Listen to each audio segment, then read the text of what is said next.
Dalam pandangan spiritual, Tuhan atau sumber ilahi dipahami sebagai asal mula dari segala jiwa. Ia digambarkan sebagai kesadaran murni, energi universal yang melahirkan percikan cahaya untuk mengalami kehidupan di bumi.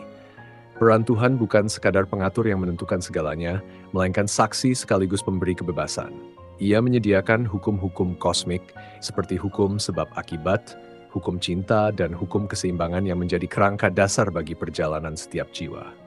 Tuhan bagaikan seorang sutradara agung yang menyiapkan panggung berupa kehidupan, sementara jiwa tetap diberi ruang untuk memilih jalan dan perannya sendiri. Jiwa sendiri adalah esensi kekal manusia, bagian kecil dari Tuhan yang masuk ke dalam tubuh untuk belajar dan berkembang. Sebelum lahir, jiwa meninjau kembali rekam jejak kehidupannya terdahulu, luka yang belum sembuh, janji yang belum ditepati, dan pelajaran yang belum selesai. Dari sana, jiwa menyusun rancangan hidup bersama jiwa-jiwa lain, menentukan siapa yang akan hadir sebagai orang tua, sahabat, pasangan, bahkan rival yang memberi ujian. Namun jiwa juga memahami bahwa ketika ia benar-benar lahir ke bumi, semua perjanjian itu akan dilupakan, agar pengalaman yang dijalani terasa nyata.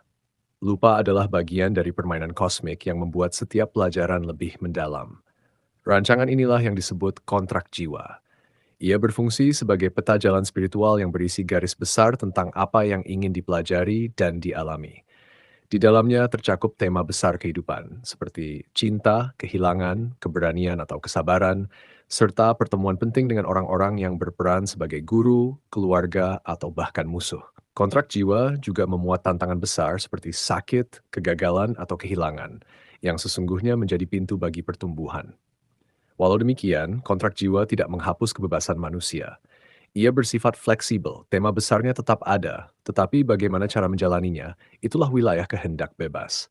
Bayangkan sebelum lahir, jiwa duduk dalam sebuah ruang cahaya, dikelilingi oleh kehangatan ilahi. Tuhan hadir sebagai cahaya yang melingkupi segalanya, tidak pernah memaksa, hanya menuntun. Jiwa menatap ke dalam cermin kehidupannya, melihat apa yang telah dipelajari dan apa yang belum tuntas.